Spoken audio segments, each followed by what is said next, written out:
Ladies and gentlemen, this is the program on constitutional government, and our guest today is Eva Brann. Eva Brann is a former dean of St. John's College and the longest-serving tutor there from 1957 to the present. And she received, in 2005, she received the National Humanities Medal.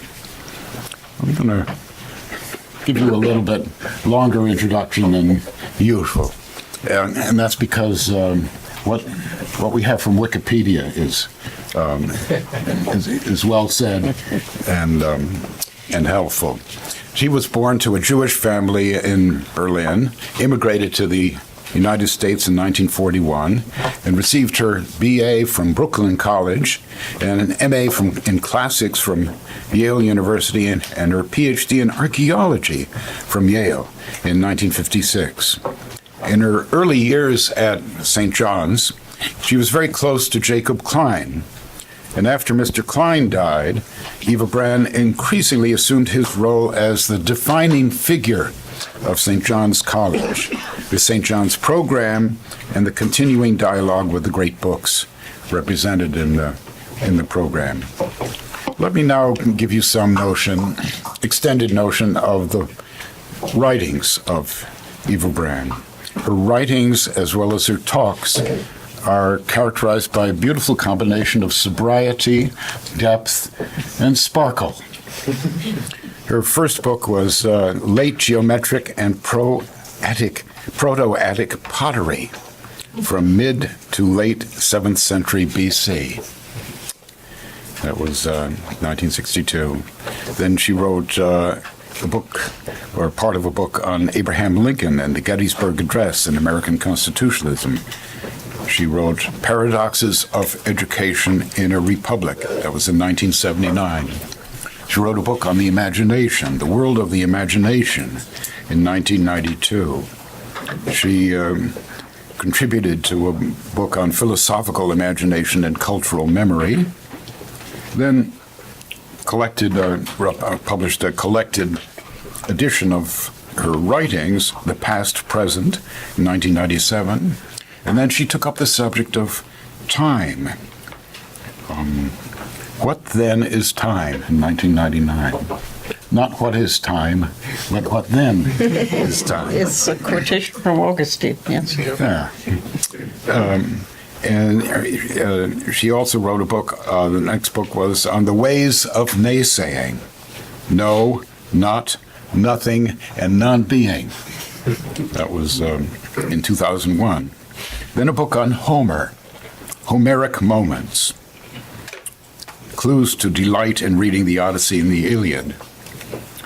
And then on Plato's Republic, the music of the Republic, essays on Socrates' conversations in Plato's writings. And then Open Secrets and Inward Prospects, Reflections on Word and Soul, that was in 2004. And then a book with a wonderful title, Feeling Our Feelings, What Philosophers Think and People Know, 2008. Homage to Americans, Mile High Meditations, Close Readings, and Time-Spanning Speculations, in 2010. A book on Heraclitus, The Logos of Heraclitus, in 2011. Unwilling, a book on will, an inquiry into the rise of will's power and an attempt to undo it.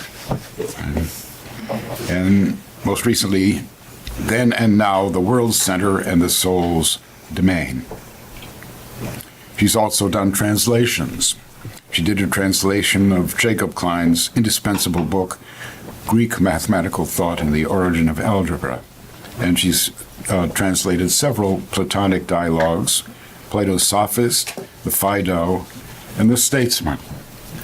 That's a short summary of Eva Brann's writings. The last three with colleagues. The last three with colleagues. We're known as the translation monkeys. Yes, the last three with lucky, inspired colleagues by Eva Brann, and she's going to talk to us today on compromise. Thank you, Harvey.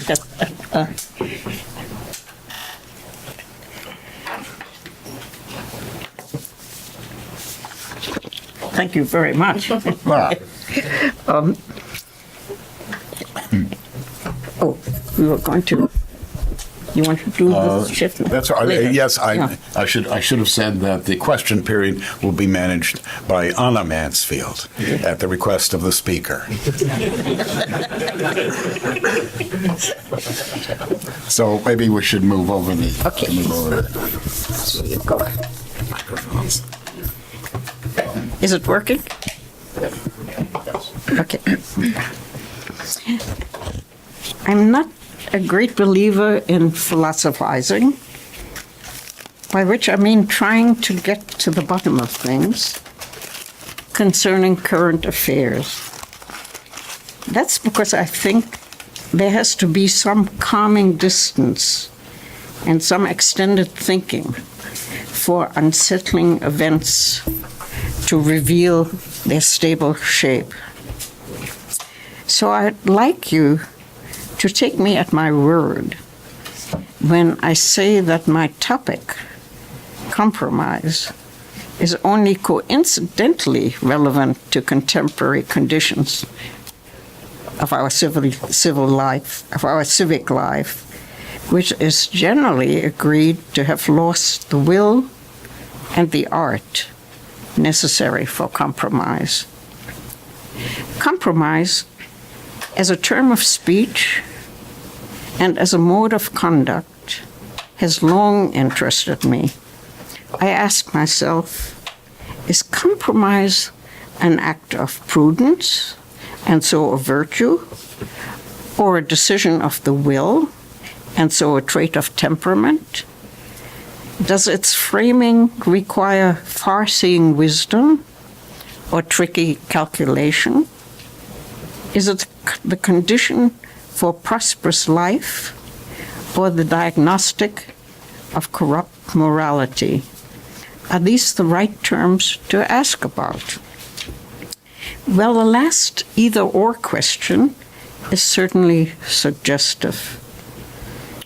Consider the two opposite meanings of the verb to compromise. We say, on the one hand, after an all-night negotiation, both sides agreed to make some sacrifices. They worked out a compromise, and so they avoided a financial earthquake. Thank heavens for such sensible leadership.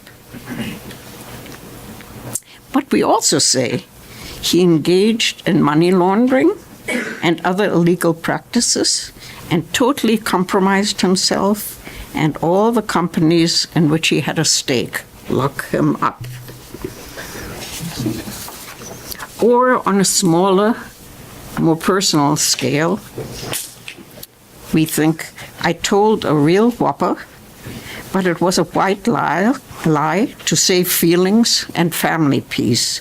Now I feel compromised because I don't really like to lie, and yet I'm glad I made a compromise with a bold and hurtful truth. The duality in the meaning of the term and its action poses a deep problem, or better, a question. I'm calling here on a distinction I came on long ago and found really illuminating. A problem is a difficulty that goes away and becomes toothless history when you've solved it. A question is an incitement to wonder. It never is really resolved, but only clarified, and a fairly lucid life is based on such clarification. It is never, that is the purpose of education, the clarification of questions. In fact, I'm hoping to contribute a little bit to yours with this clarification I'm proposing. It is, as I just said, not the sort of intellectual work that talking heads opining about current events, off the cuff and in the sound-bitten mode can do. Let me put it this way. Genuine insights, to be sure, come suddenly and out of the blue, but only after long futzing around in a wilderness of confusion. How shall I frame the question? The practical problem is how to calibrate the prevalence of the evil of a sacrifice, which is often a loss of principle, over the good of a profit, which is often the gain of livableness. It's a here and now calculation, and once you've made it, it's too late. You may have to live with the consequences, but the problem itself has been outlived. It's the philosophical question that remains alive. And that's what the rest of my assigned time will be about. The theory of compromise, who we are, such that the quandary of making a practical compromise and being morally compromised can arise. First, let me be literal. What does the term compromise literally mean? Com is Latin for together or in common, and the second part, promise, means just what we hear, a pledge. When two together mutually pledge to be or do something, it's a compromise with a connotation that is the implied meaning that each must give something to get the other's promise. And giving something usually means giving it up. So the willingness to give in on, give up on something is a natural connotation, a related meaning of making mutual promises. That transaction involves, as I said, a calculation. And again, it can be very worldly, a practical calculation based above all on my desires. What do I want more? To shut up my vegetable stand with my lettuce wilting in the heat, or to come down on my price even if I lose my margin of profit, so as to get rid of my produce for at least something. One might even say that every exchange of commodities involves a compromise. I give up my handiwork to get hold of yours, which you're willing to alienate. I'll interject an opinion here you may not often hear. Whatever you may think of Marx's effect on our world, he is, in his masterwork, Kapital, the most enchanting expositor of what he calls the fetishism of commodities. If you haven't read this brilliantly obnoxious exposition of what it means to be a made thing functioning in that community of things called the market, you haven't given thought to the thinghood that surrounds you and on which we spend so much money. But sometimes the calculation involved in the mutual promise, in the compromise, is not about worldly possessions, but about transcendent goods. And then you stop calculating and begin to think, to contemplate, to theorize, to philosophize, and sometimes to pray. That's because this non-practical thinking is deep and difficult. You can't do it only here and now when the occasion arises. You really have to have done it long and extendedly. And in that sense, you do have to do it here and now, here at a school that you've chosen for the long haul, now in the classes that you intend on schedule, and in the corridors where you meet friends casually. This might be a first question. It arises in most do-or-die moral situations. Wasn't there a way to avoid the standoff, especially when it involves more than bragging rights or material goods? Well-instituted institutions have all sorts of clever devices to avoid those compromising situations that involve the compromise of a sense of rightness. In families, for example, a large eclair is to be divided between two siblings. How to avoid complaints based on a compromised sense of fairness? Well, the mother says to the elder, "You divide it," and to the other, "You choose first." And behold, you never saw such an effort to achieve a minutely equal division from an older sister, with such a sense of uncompromised equality from a kid brother. Or in the nation, imagine a representative of our house who feels driven for the sake of party unity to vote for a bill he considers morally wrong. The speaker can take him aside and say, "Vote your conscience, we've got the numbers." Neither the speaker nor the congressman is compromised. It's a system that's procedurally problem-solving, more squishily reasonable than rigorously rational. Our Constitution was meant, I might argue, to do just that, to take the moral agony out of compromise, to make its extremities unnecessary.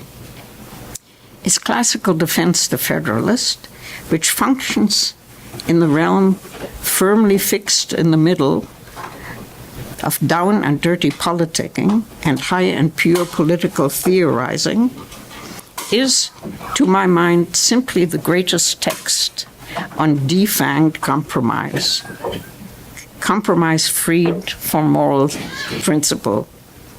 It abounds in inventions of prudence, which do just that, bypass pure morals for the sake of prosperous peaceableness. Having got this far in my meditations, I searched for a model case of political compromise in the absence of a device-rich constitution. I found it in Lincoln's speech of 1854, given in Peoria, Illinois, on the Missouri Compromise. The speech consists of 40 pages of closely reasoned, lawyerly argumentation backed by detailed reference to historical fact. Lincoln says at the beginning that he will not question anyone's motives, fraught though the issue may be. Yet he objects to the introduction of moral right on the pro-slavery side later on. It's exhilarating reading, but imagine a contemporary audience standing or sprawling on the lawn for the hours it took to deliver. And here's an aside. Truly, these Peorians had not only attention spans, but also intellectual discernment.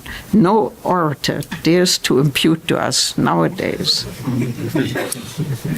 The Missouri Compromise, you may recall, was an agreement that territories seeking to become states of the Union were to be matched, a free for a slave state, so as to preserve the balance of 1820.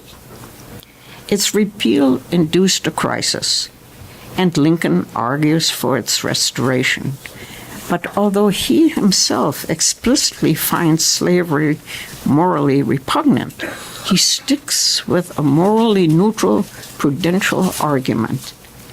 Indeed, I think this is the very heart of Lincoln's political thinking. Give practical priority not to your most passionately held moral principles, but to the grounds, the conditions on which these principles might be realized. Thus, for him, the Civil War was fought first for the preservation of the Union, because that was the condition for the abolition of slavery, a compromise of principle for the sake of principle. I'm still in the realm of worldly practicality here, but what I want to lay before you is the inner, the psychic ways of compromising. That kind of inquiry has a name that will be familiar to you, phenomenology. It means attending closely to the description and the meaning of the way our experiences appear, our phenomena of our soul.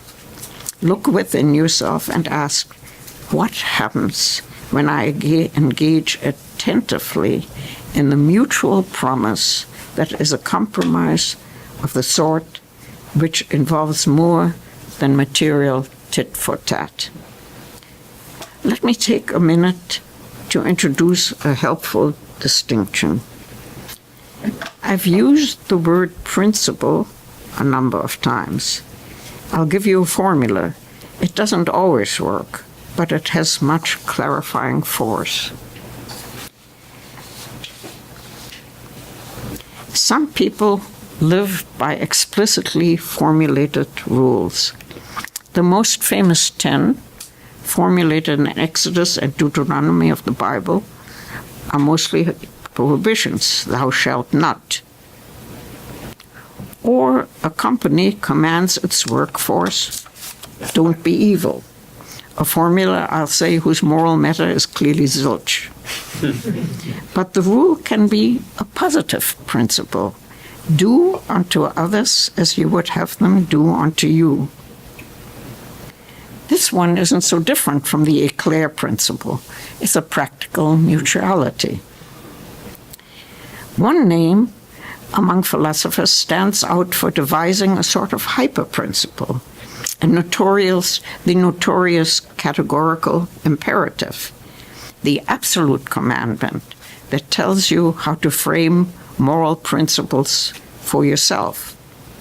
They must be such that if everyone were to act in accordance with them, it would continue to be a livable world. The set of such principles, articulated universal rules of conduct, may be called a morality.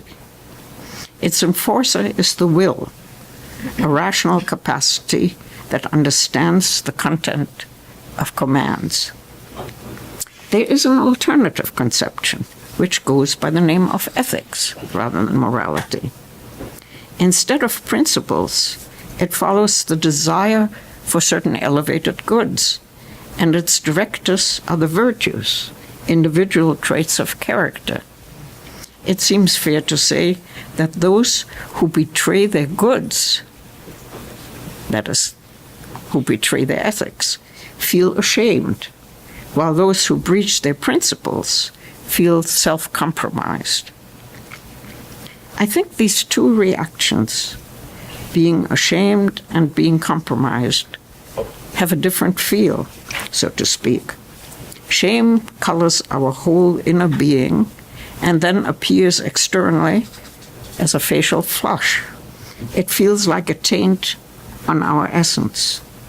Being compromised feels more like an imputation on one's cleverness, a failure of the ignoble acuteness needed to get away with it. A compromised person is apt to ask himself, how'd I get into this? And the answer is, you weren't thinking straight. But that fatuous kind of self-compromise is not really interesting. What is interesting, at least to me, is the ultimate human predicament when serious principles, serious commitments are at odds, and there is no apparent way to compose them, no way in sight, except for giving something up or giving in. That will be a surrender of self. Why are we in these predicaments to begin with? Well, it seems to be because of the really astounding, the mystifying duality of our being. Regarded as a class or a species, we have what matters in common. We have commonality. As a class, we have a common humanity, man, the humane, or the merciful. As a species, we are all genetically Homo sapiens, man the sapient, or the wise. But see us one by one as a least element of the class, or a specimen of the species, no longer dividable, that is to say, see us as an individual, then we differ in a myriad of ways. We are very particular, even hopelessly peculiar. Our commonality has receded in favor of our idiosyncrasy. That we should be so much the same conceptually, and so much apart concretely, so uniform taken together, and so distinct taken separately. Is it by a malice of nature or by the benefaction of the Creator? Who knows? But it has one pertinent consequence. It is surely the reason why compromise is necessary to us, as we are ultimately individual in the sense of being the least, the atomic element of the human race. So we are individuals in the sense of being incomparably ourselves, like none other. That means that each of us has ultimately disparate beliefs and desires, incomposably antithetical, not capable of being melded or merged as is.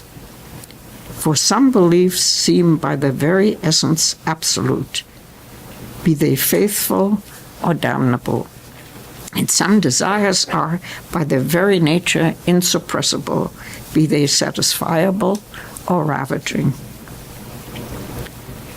Thus, it seems to me that in the cases that really matter, a compromise is really compromising.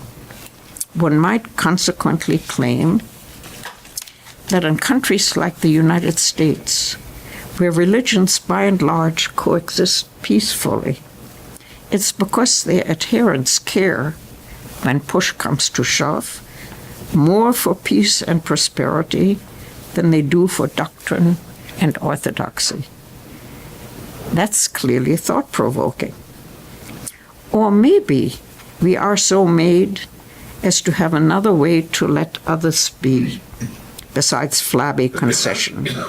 So let me give that a try.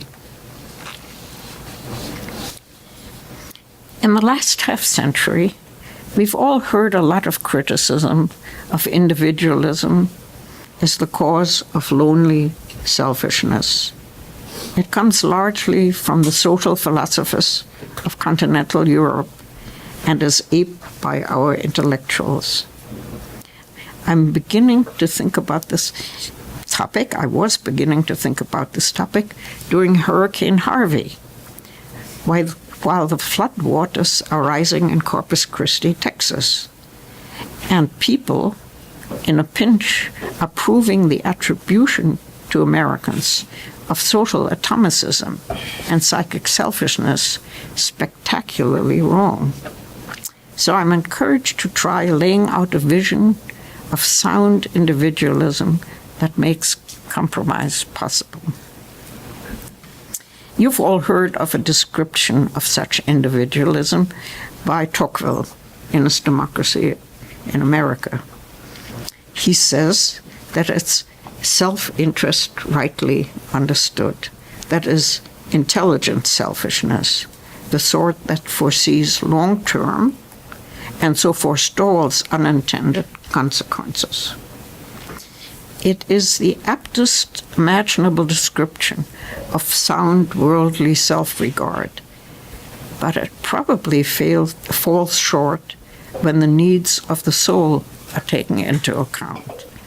A closer look at the individualistic soul is needed. Let me collect what I've said so far as it bears on healthy individualism. I've distinguished the ethics of virtue's character from the morality of firm principles. I think principles don't bear up under compromise if you adhere, as morality requires, to universal and clear principles. Then it's all or nothing. The universality admits no exception, and the clarity exposes them. So compromise is better underwritten by personal virtue, which is a little bit fungible, a little bit flexible. There are several such ethics to choose from. A good example is Aristotelian, where virtue is, as it were, captured between its opposing vices. Thus, courage for Aristotle, the most virtuous virtue, is caught between craven cowardice and rambunctious boldness. This way of finding goodness as a middle ground, underwritten by sound-mindedness, clearly has some give in it, such as rigorous principles enforced by an iron will don't have. Thus, the ethics of virtue allows for saving tricks, for clever devices that allow a moral standoff to turn into a soluble problem. If you follow Aristotle, you can navigate the moral spectrum and find the livable middle. But there are other non-rigid theories.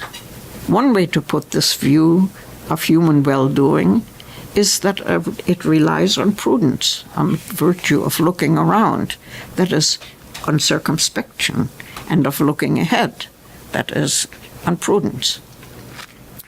Perhaps the observation most relevant to my question is the one I made before about our curious double nature as members of one common race, the human race, with its sapient humanity, and also as ultimately incomparable individuals locked into the idiosyncrasies of being the least entities with the most differences. I think that to recognize this duality in us, to be puzzled by it, to wonder whether we should try to limit our individuality in favor of our commonality or cultivate it in favor of our sovereignty, that is the beginning. What are we like, such that self-knowledge can make us amenable to uncompromised compromise? And then, again, let me recur to an easy way out, one that large swaths of Americans do, in fact, take. It might be called religion light. To me, it seems better than heavy-handed rectitude, but not really good.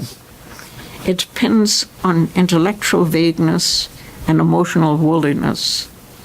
People firm in faith don't give in. They may save their life, they think, but they'll have lost themselves. There can, however, be two opinions about this. I'm Jewish myself, and I've read somewhere that our Talmud advises compromise and cunning, for instance, in forced conversions. The argument is pretend to be converted and practice your faith surreptitiously, because Jews need to live. Hence the Marranos, underground Jews for generations. It's what I think of as the uneasy way out. So here's the question, baldly stated.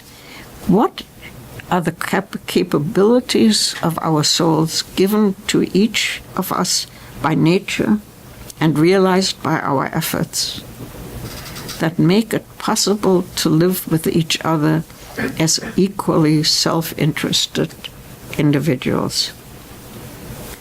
I imagine you've all observed this weather phenomenon.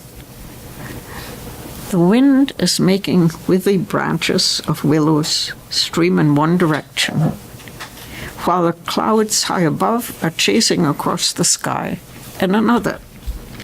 The winds tend to be roiled and short-lived down below, close to the Earth's surface, but steady and long-breathed high up.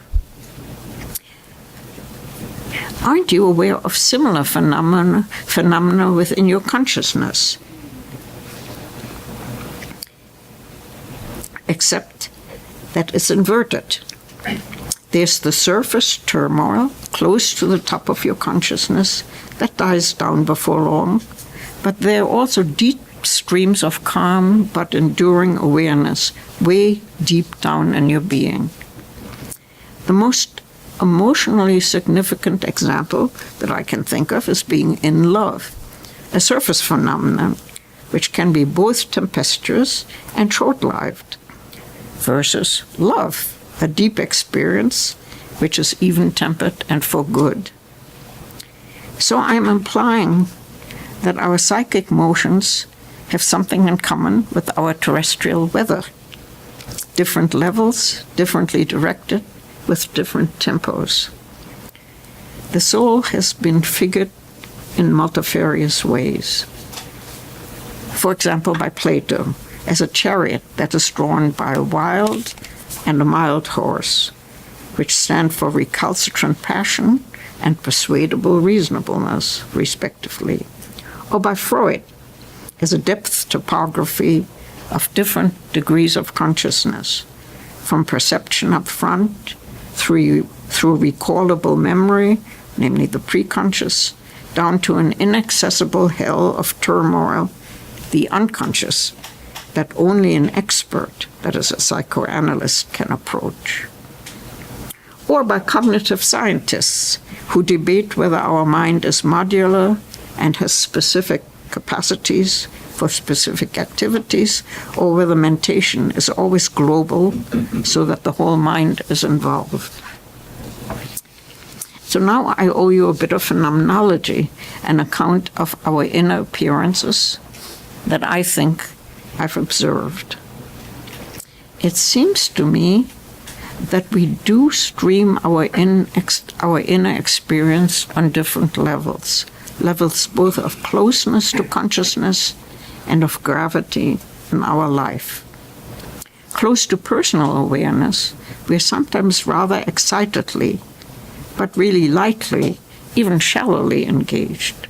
We intend and feel decent interest, sincere concern, and mild affection. We are mindful of and sympathetic toward extended family and friends, colleagues and co-workers, acquaintances and fellow citizens, and on occasions we flare up quite passionately about some particular object of attraction. But the candid truth is that many of these psychic engagements are casual. We disengage easily and aren't deeply preoccupied by the happiness or unhappiness of the life, the salvation or damnation of the spirit experienced by these fellow humans. We are sympathetic and helpful, but within limits. We are friendly and considerate, but without urgency.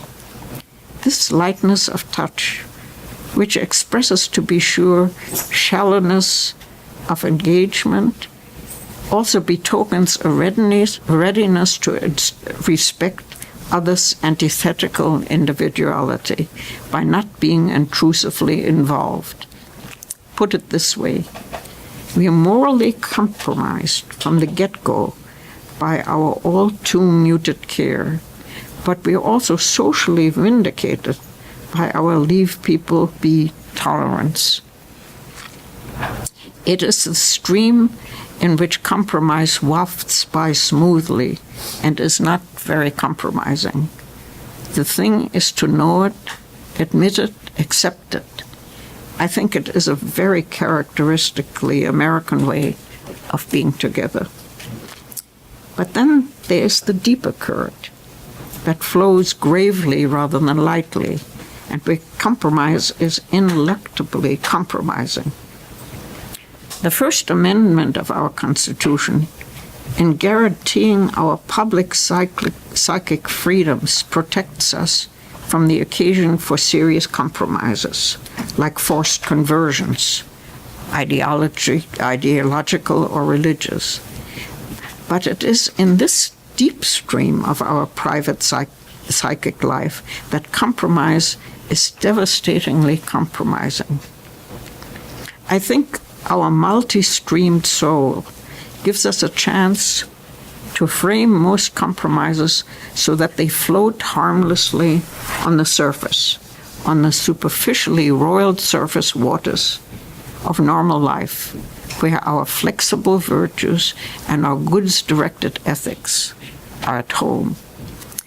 This busy, distracted, semi-engaged life protects us from the knowledge, borne along in the deep flux of our souls, that our compromises of convenience practically always compromise us in principle, in our principles, a condition best described as secular original sin. Our serious undercurrent in its submersion masks for us our ever in the wrong condition. Social critics will regard this depth displacement as our national sin. We are shallow. I think it's an American blessing. We are unmired. So much for the vicissitudes of practical life. But higher education, which we are all engaged in, isn't and oughtn't to be that life.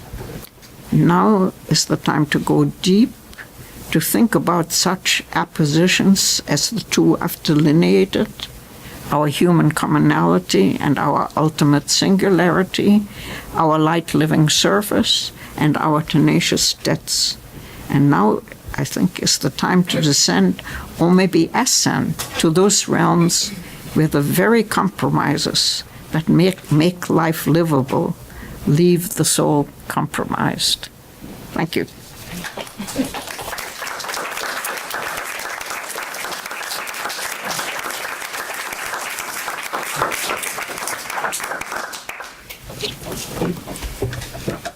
Thank you, Eva. We'll open the discussion now, and I hope there are many questions. You're allowed to ask her any question that you want to ask, also about former books. This is what you get from... I'm allowed to evade any question. That's right. That's right. Yes, Catherine. Hello, thank you very much. That was very interesting. I liked your distinction between this dual nature of human beings as members of a race and as individuals, in which we have so much idiosyncracy. And I mean, I do find those two features very striking, but especially in the matter of our moral principles or our ethical virtues. I would have thought that also, that as being members of a group, that's in a way the most obvious aspect of our nature that's relevant for this particular issue. And you seem to present the principles as more something that individuals come up with. So I wondered if you could say very more. deliberately. Yes, so I wondered if you I was at a wonderful party last night where we talked about this a lot. Oh, okay. Well, sorry. No, it's good. Now you get to repeat it. Now I get to see. I was in another era and another setting. I would probably have referred to this a fantasy called society, right? But it seems to me that now is a good time to talk as little as possible about group and the so-called power of social influence.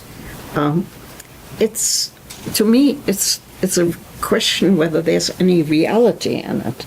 That is, and I am now repeating what we talked about last night, but I haven't really thought it out. But it seems to me that the emphasis on belonging to a tribe or a culture or a society is really bad for what Aristotle rightly, I think, regards as the virtue of virtues, namely courage. It really makes, look, here's an example of what I mean. I had a meeting with a group of women. Some of you have heard this before. I can't help, I'll repeat it. Someone in my school put up a notice about a group that was forming that was going to be male-less. I saw it and I hit the roof and went to see the assistant dean who's in charge of it, and I said, we don't do that kind of thing. And she had already got hold of it, and she caused the women who had put it up to take it down. I think that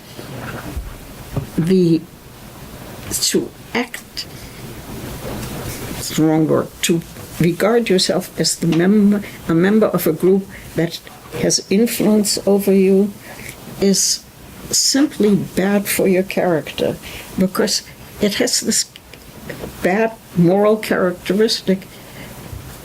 Who is having the influence? What agency is acting? In other words, you have a non-agent actor. Doesn't make sense to me. I don't know what a will that is no one's will is, or what a society.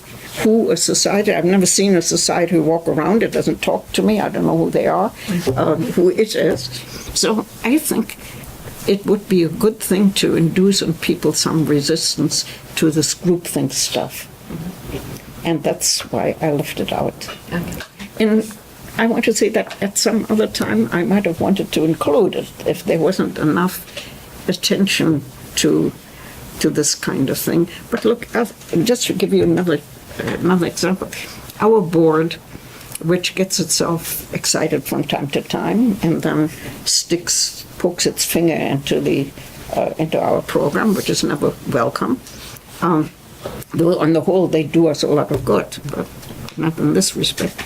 I've formed a committee on campus culture. We don't have a campus culture. We have 450 students, each of them thinking their own way through the great books we present them with. There's no discern. I've never discerned I've been on that kind of for 60 years. I've never discerned a culture. And for the people who named this inquiry, it was, of course, not an entirely friendly inquiry, to give it the very name that didn't suit us. We're a community, not a culture. And some of you, do you know the sort of original book on culture by Crocken and Clover? Anybody read it? I think it has something like 300 definitions of culture. That's worse than nothing, you know. So that's my answer to that question. It's on purpose. Let me make one follow-up. I think we also talked about this last night a little bit, but you did talk a lot about Americans. You talked about Tocqueville and his characterization of Americans, about secular original sin as something that I thought you were saying is something specifically American. So you can't avoid speaking in terms of groups and in terms of people that have been formed by a constitution and a way of life. So how do you reconcile that? Well, in fact, I lay awake a small part of the night thinking about this argument that you made, which seems to me a good argument. But it is, to me, it's important to distinguish between a group, a tribe, a culture on the one hand and a community on the other. And I think Americans are at their best a community, and they made a community in the way that Lincoln emphasizes more eloquently than anyone else I've read, that emphasized that it comes from adherence to certain fundamental principles. And I think my own college is a community that has in common a program of learning. And that's what makes us a community. In other words, one way to put it is, it seems to me that there are believable groups and there are unbelievable groups. Communities, my name for a believable group that has something that holds people legitimately together. But the way society is used as a group term, it's terminally indefinite. You can't put your finger on what it's doing. Whenever someone explains what it's doing, is this or that or the other person or association of persons doing it. But if there's a sociologist here, it will be his or her bounden duty to the profession to argue against this view. Robert. I was just wondering if you could say a bit more about the task that you're envisioning for scholars as opposed to just sort of ordinary people. So if it's a kind of quasi-virtue or quasi-vice at the same time of ordinary people to be compromising and sort of have an easygoing, who's to say attitude, is it the task of scholars to be more exacting and even morally serious? Is that Yeah, I haven't got much faith in scholars. So I would not want to be thought of as making a distinction in favor of scholars against the general public. I think this is people who don't have the luck or privilege to engage in higher education do often think about these things, namely mostly in church. Or around the kitchen table even, and I think this is not on a lower level than what we do in a more scholarly situation. I mean, in others in school, but it is the case that we have more leisure and we have more vocabulary, and leisure and vocabulary together is what makes things clearer, and making things clearer is for ourselves, is our business. It's not invariably what scholars do when they publish.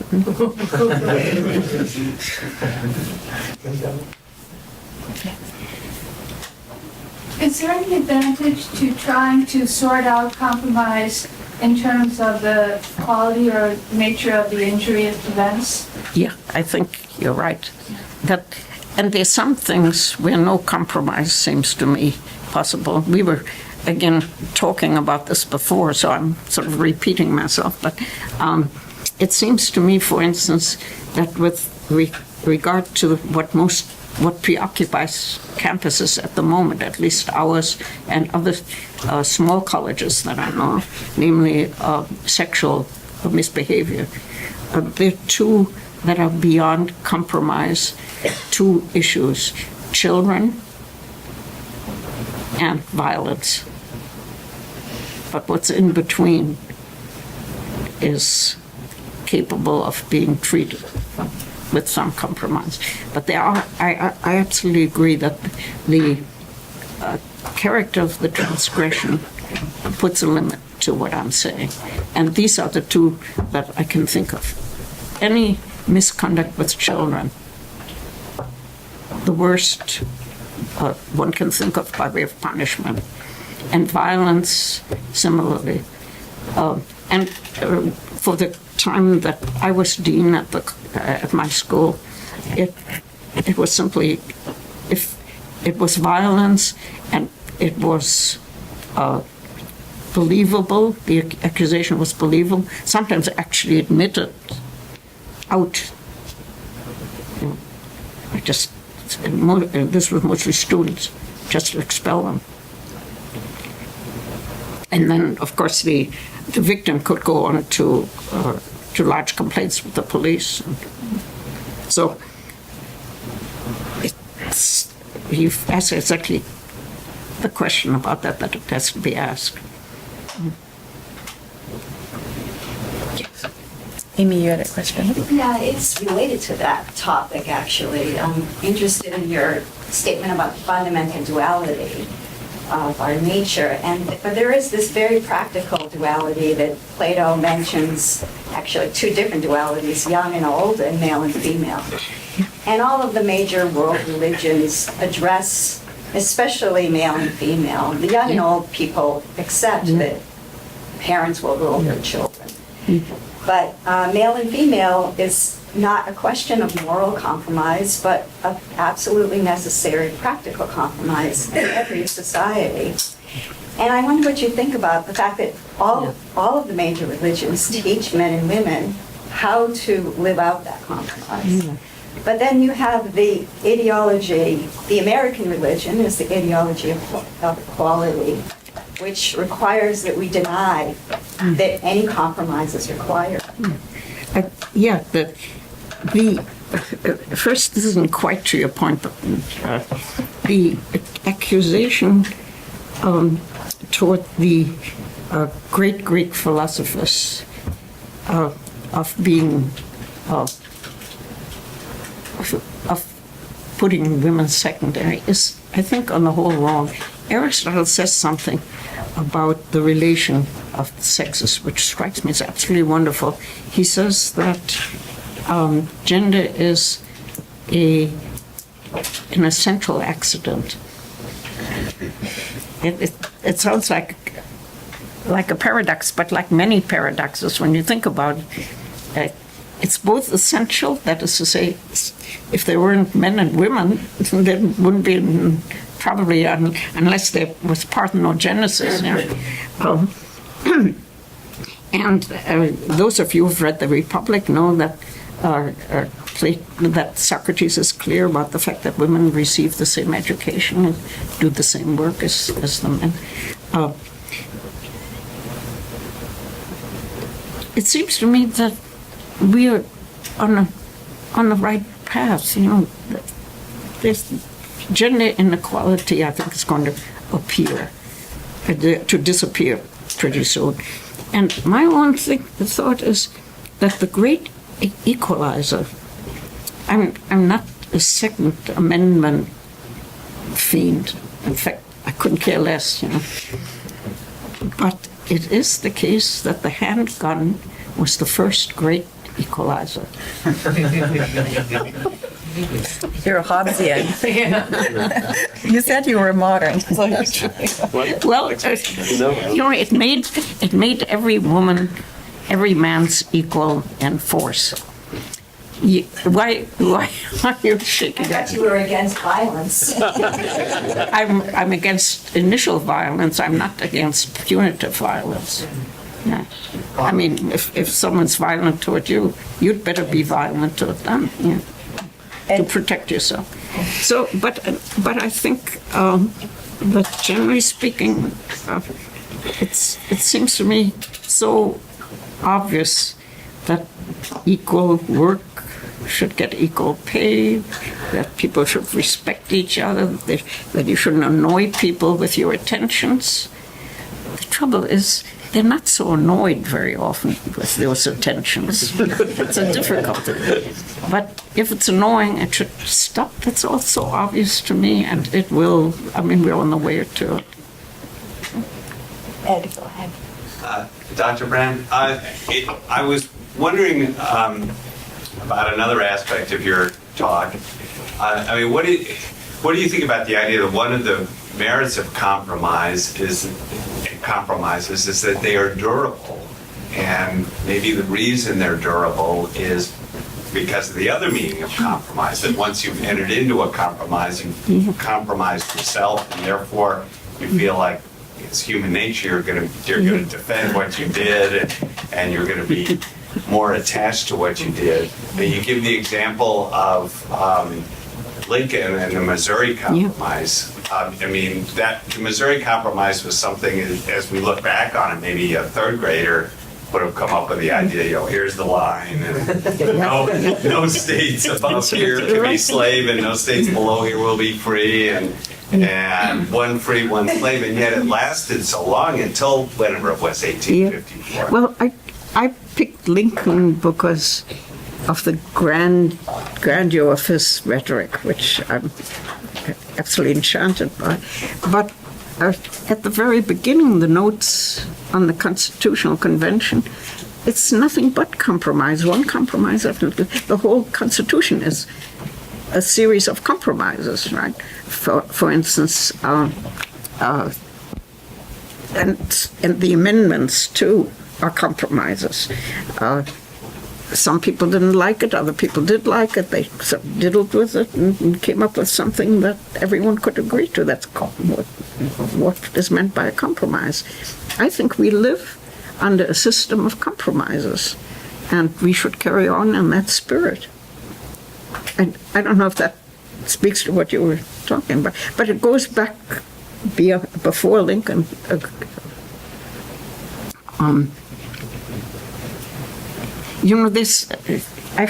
forgotten the numbers, but this counting of people held to servitude, what is it, 3/5? Yeah. A former dean of ours, Goldwyn, whom many of you may actually know, he explained to me once very, very clearly that this was not a way of saying that blacks were worth 3/5 of a white, but rather a way of reducing the power of the slave states. So, I mean, all these things, they figure when one ought to know about them. So I have a question. So we had a party last night, but there's another meaning of party, a political party, and partisanship. I wanted to ask about partisanship because that's where people look for compromise in our present situation. And don't get it. Yeah. And I see I wonder whether partisanship isn't something like the desire to rule. I see in Aristotle there's a great emphasis on the word to rule, on the archaein, Yeah. and that every form of government is a form of rule. And ruling is some kind of imposition. It may begin from a compromise, but after it's settled, Yeah. Well, then that's the result, and we must live with it. yeah, but why has it got so extreme at the moment? And it seems to me what makes it extreme is not so much, at least overtly, the desire for power, but it is having the sense of being driven crazy by being ignored. I'm thinking particularly of the red states and blue-collar people. I live among them, as we all do, and see them, and they seem to be, on the whole, courteous and thoughtful and sensible and competent. What is it that drove them crazy? And there are all sorts of very unwelcome answers to them. One answer is the intellectuals drove them crazy. But that's not going to be a welcome answer. Getting back to the question of individuals and groups, so it seems to me there's a difference between groupthink or group responsibility on the one hand and responsibility as an individual to a group on the other. And obviously we're obligated as individuals because we're not simply individuals. So thought about that, and then also you criticized kind of vague groups like culture and society, but nobody really feels an obligation to a culture or society. They feel an obligation to their country, or maybe their faith, their co-religionists, or maybe humanity itself, one could argue. Is that more concrete Could or I not? turn the question back to you? Yeah. What is groupthink? Concretely, when you say the word, what concretely is it that's happening? Well, I would say not thinking. Well, I would agree with that, yeah. Groupthink occurs when nobody's thinking, yeah. But as individuals, we have obligations nonetheless because we're part of it. Right? Oh, And yes, the question of course we do. Is it? But you talked about culture and society, but what about country? No, I specified something I call community, Yeah. to which I know exactly what my obligations are. For instance, I have an obligation which I have to say I missed last night because I was supposed to be in seminar, but I was here instead. I'm glad I was. But I have an obligation to appear without fail in class, unless I'm deadly sick. I have an obligation to respond to every student who wants to talk to me. And so on. You know what the obligations are. Those are the obligations to me toward people to whom I have no particular other relation, that they're members of my community. So I have many obligations toward my community, but by that I mean to individuals who belong to that community. Can anyone visualize an obligation I have to the community, which isn't an obligation of doing some particular thing in some particular human setting? I can't. And a country isn't a particular human setting. Would you say your St. John's community is a more pertinent, relevant, important community than the community of America, their country? Yeah, first of all, I have an obligation, if I can get myself to a polling station, to vote. That's probably the first thing. You might say that's not an obligation to other human beings. It's an obligation to fulfill a duty. But the duty in the end is to other human beings.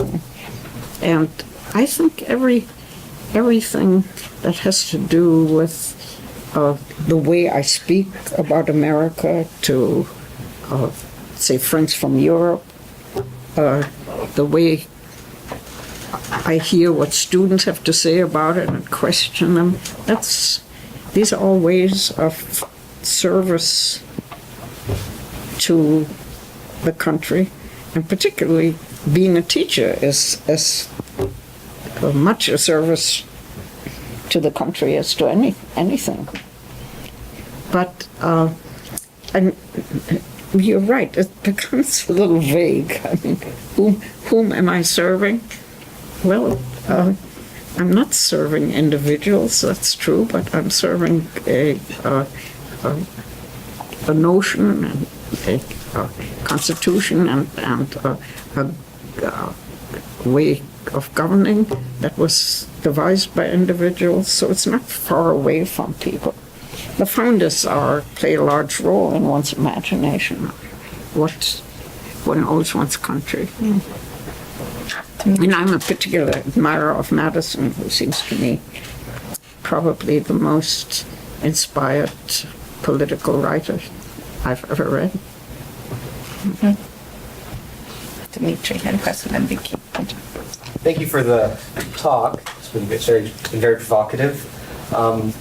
I was very struck by this image you gave of the light current on the surface, which are the compromises that make life worth living, or that make life livable, and that we sort of bob along down and welcome.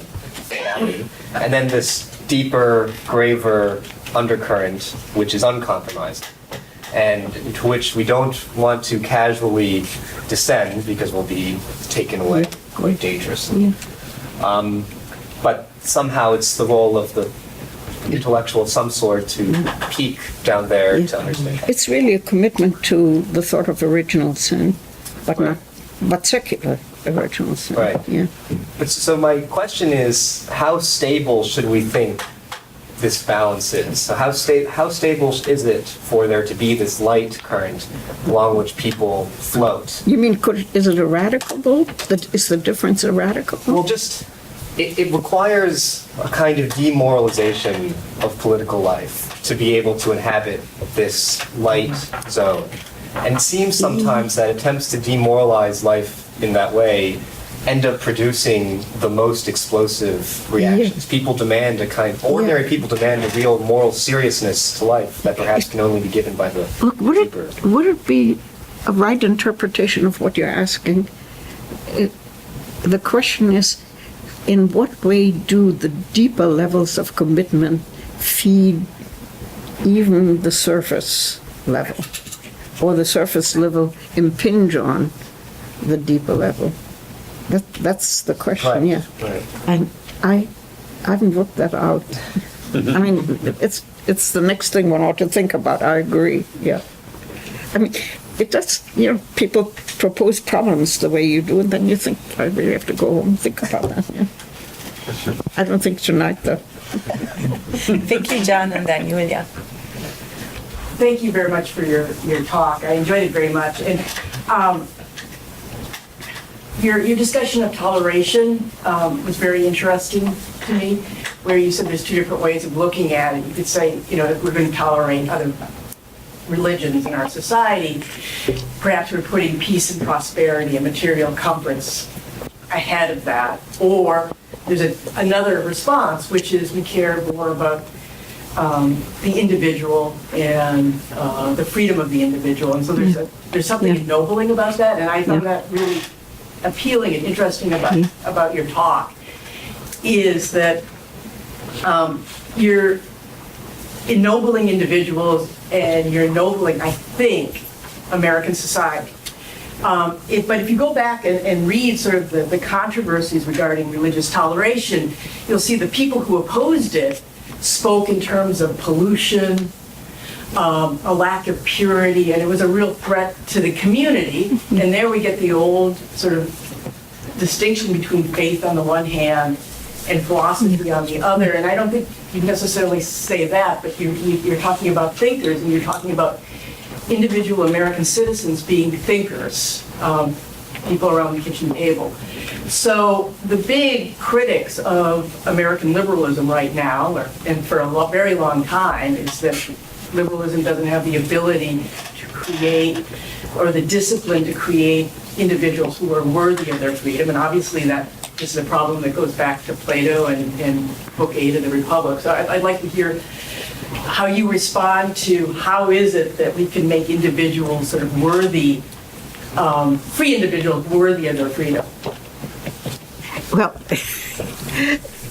that's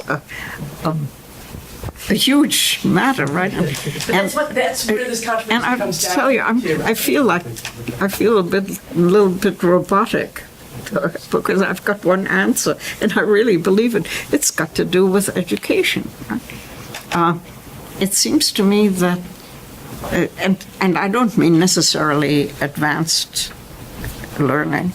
I mean, what happens at home and in kindergarten and public school and high school and all the way up. And I think the important thing is to make is the wrong word, to give children the chance to take questions seriously and respond to them, and to have the sense not that someone is pretending to hear, but that people actually engage with what they're being told. And that goes certainly all the way into college. When our students talk in seminar, which is not a learned, not a place where you give papers or something like that, but a place of discussion, we really listen. And we question them, not in a hostile sense, but in a friendly sense. And things become somewhat clearer to them. I don't know another answer to this except that process. And I don't think that's peculiar to my college or my colleagues. I think people know that in general, that listening seriously and talking about important things is what matters. Whatever else we are, we're speaking beings, so it's not a satisfactory answer because I don't really know. Would you say that's a privilege of very few people, or it's because St. John's is a tiny college with a tiny great books program? There are not many of those. It's a very distinct place. If it hinges on that kind of education, then I wouldn't say we're on the right way, but rather doomed. I think it goes on everywhere, and the kitchen table is probably the most important. That's where piece of iPads furniture are out today, and people are on Facebook. Well, the trouble with that is we've been talking about this a good deal, and talked about it last night, in fact. The trouble with doing it online is that it really teaches people to be seems to have the effect that the people who spend a lot of time online are embarrassed or unable to face each other.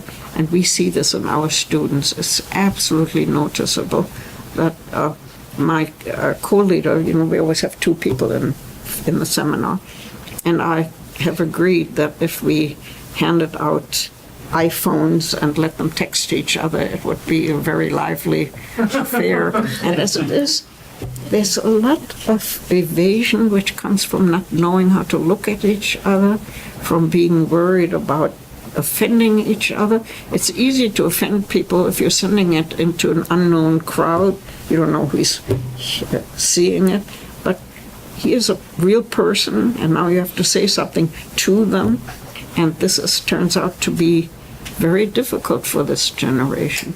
And I'm hoping that they will get really tired of this mode of existence and come back to ordinary humanity. Julia. Thank you for your talk. I found it really helpful, your distinction between morality and ethics with respect to compromise. I don't think I made that up. I've read so much stuff in my life, I don't know where it comes from. But I think, who's this philosopher of ethics? He has an Irish name. Thank you. Yeah, an example. I think I found it there, but I'm not sure. Yeah, I'm curious. So it makes a lot of sense to me as I heard you talk about it. I think you spoke about it in terms of morality is guided by principles, and ethics is guided by the desire for certain elevated goods.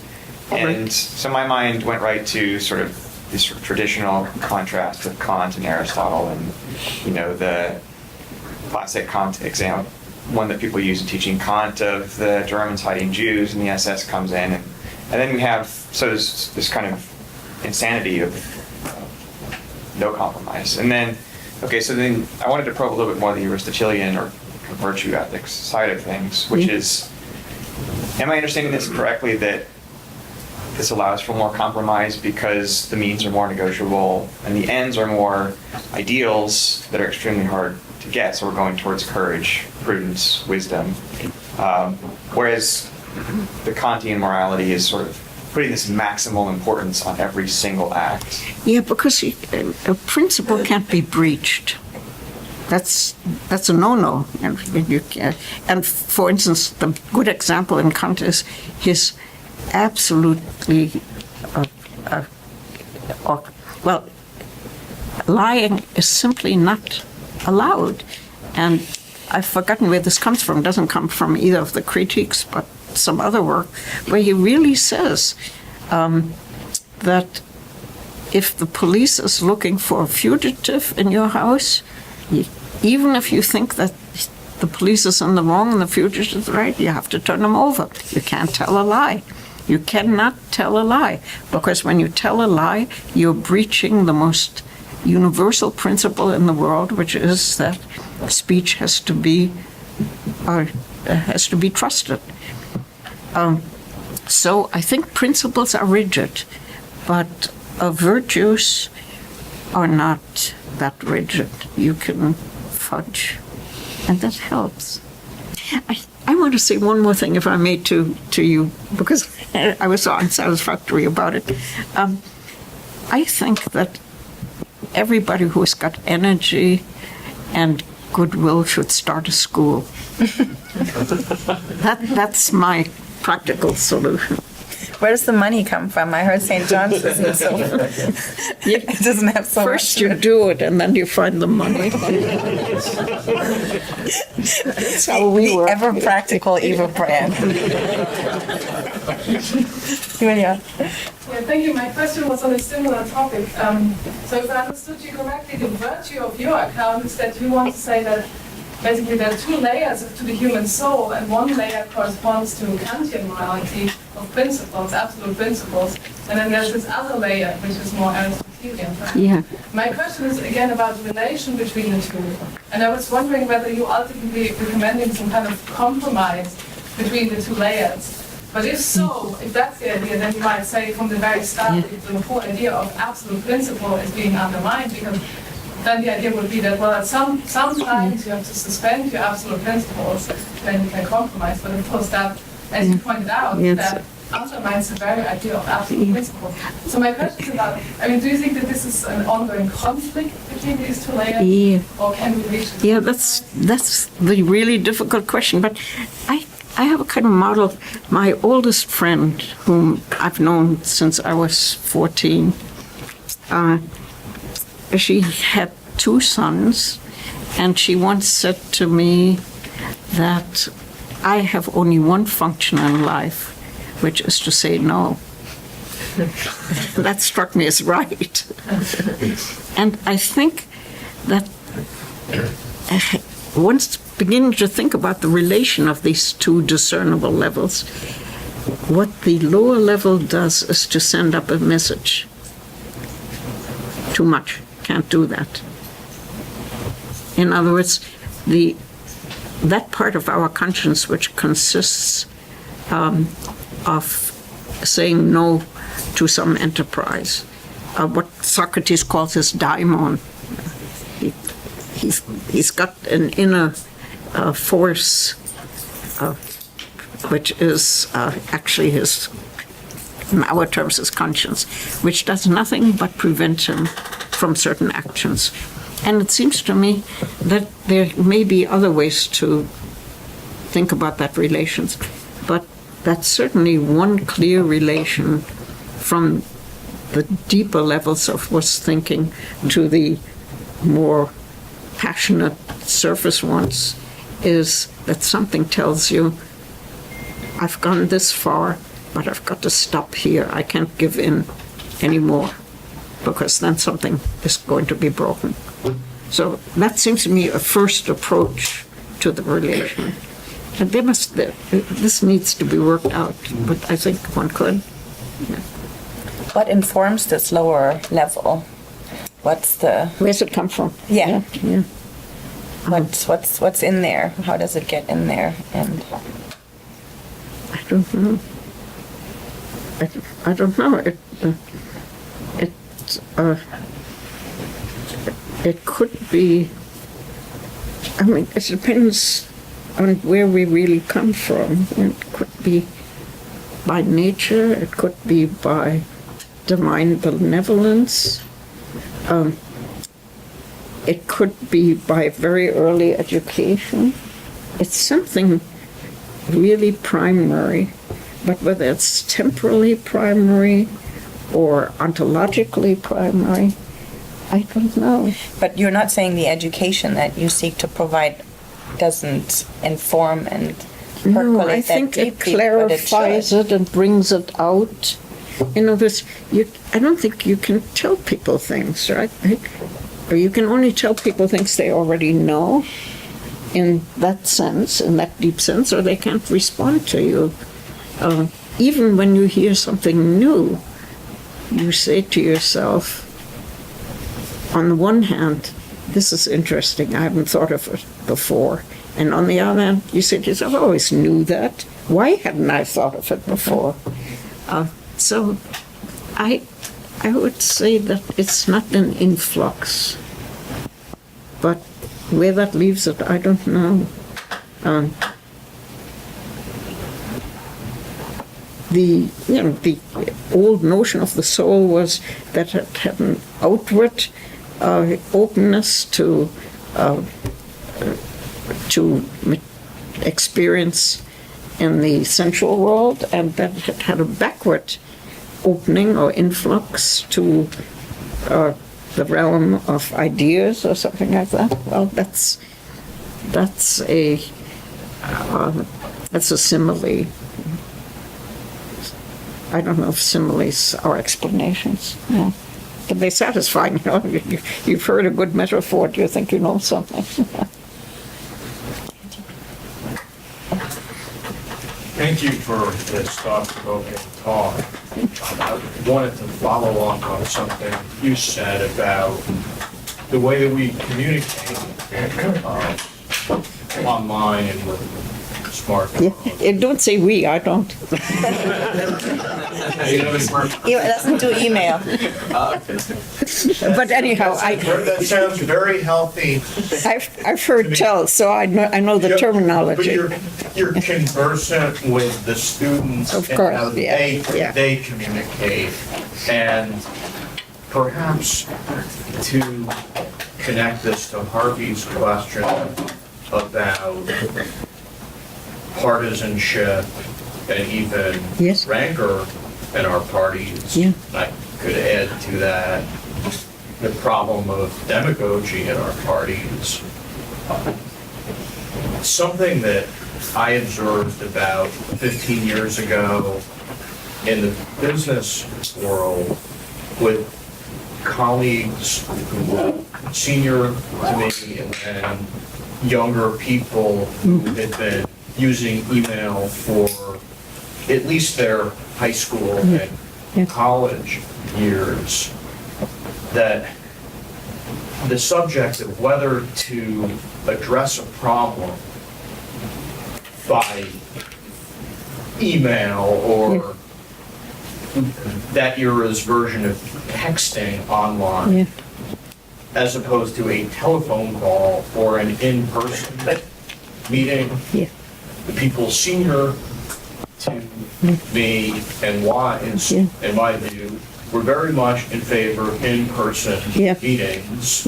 Whereas As I came to be, because it's much more difficult to be totally unreasonable face-to-face, even relative to the telephone, but especially relative to an email or texting or so forth. So I'm curious, based on your experience with students in recent years, and how you would connect this to the country. First of all, it's interesting how it developed. First, it was online, which made people not want to go face to face. Now it's even the telephone. Our students don't like to return. They all have phones, but they don't like to return calls. That's because it's too close to being face to face. I see you were emphasizing one aspect of it. The other aspect that strikes me is that it's much easier to be insulting when you're texting than it is when you're face to face. So people say hurtful things to each other.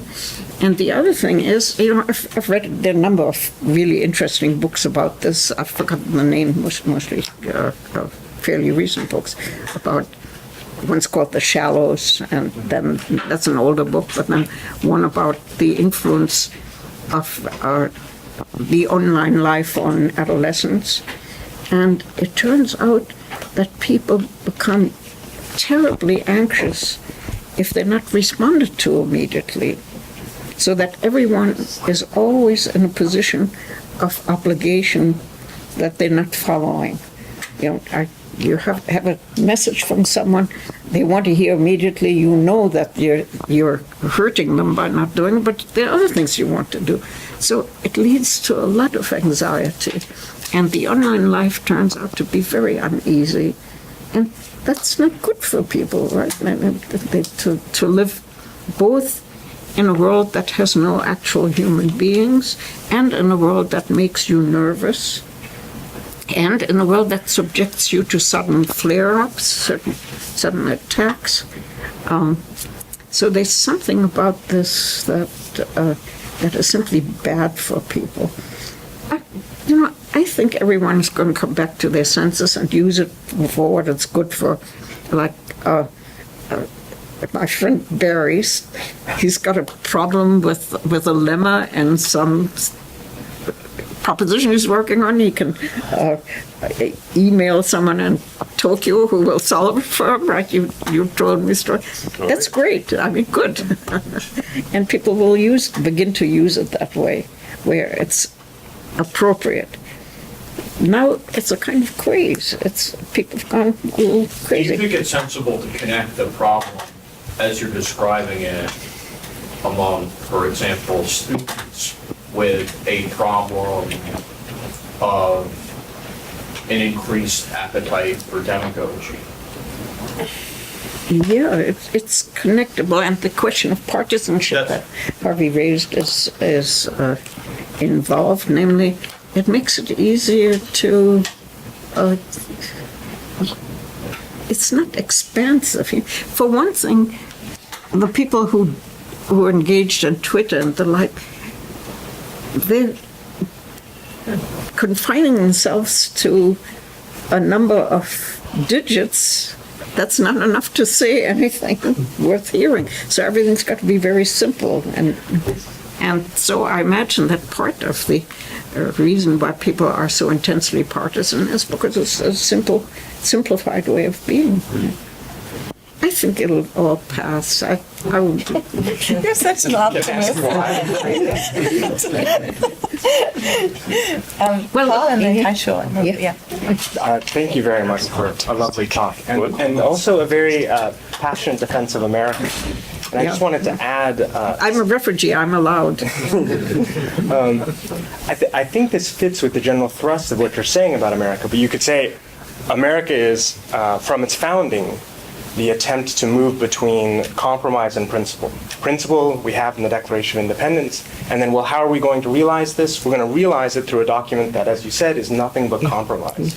Yeah. But it seems this balance between principle and compromise, it's very hard to keep that at work continually, to move back and forth between those two. It seems like, especially now, we always want to move in the just principle or straight principle. It might be said to be the problem of living together. Yeah, I agree. It's I'll tell a very brief story what's lately happened at the college and in my life. We've established really friendly relations to the only Muslim liberal arts college in the world, called Zaytuna. It's up on Holy Hill in Berkeley.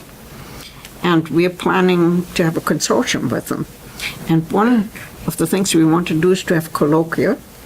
And perhaps the first one, we want to talk about what it means for communities of faith to talk to secular communities.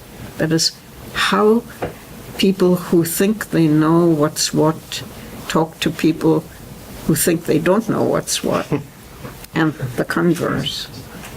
So these are very hopeful developments on a very small scale again. But all compromises on the level of action, yes, of living together, not on the level of how you really think about something in truth. You know, if it happens on that level, it's called learning something new.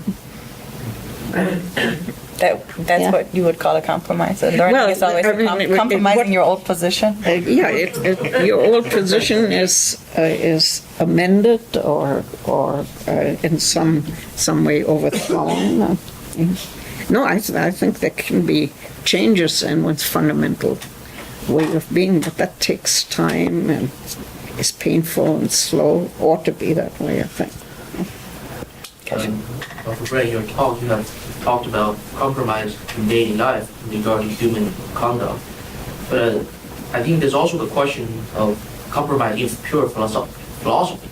What does it mean to compromise in your philosophical thinking? And I was thinking of the Republic, where apparently the dialogues take place between Socrates and the brothers, and in the midpoint of the progress of their searching, they really hit upon these difficulties, which would seem to call for a kind of compromise. Yeah. Well, I think that's the same thing we were just talking about, that sometimes you discover that the compromises that work in concrete life really can't be squared with what you hold to be true and right. And then you're in a pickle. You have to either adjust that or behave in a different way. But that's what makes you uneasy. And when you end up, you probably are in some way a new human being. Do you have questions?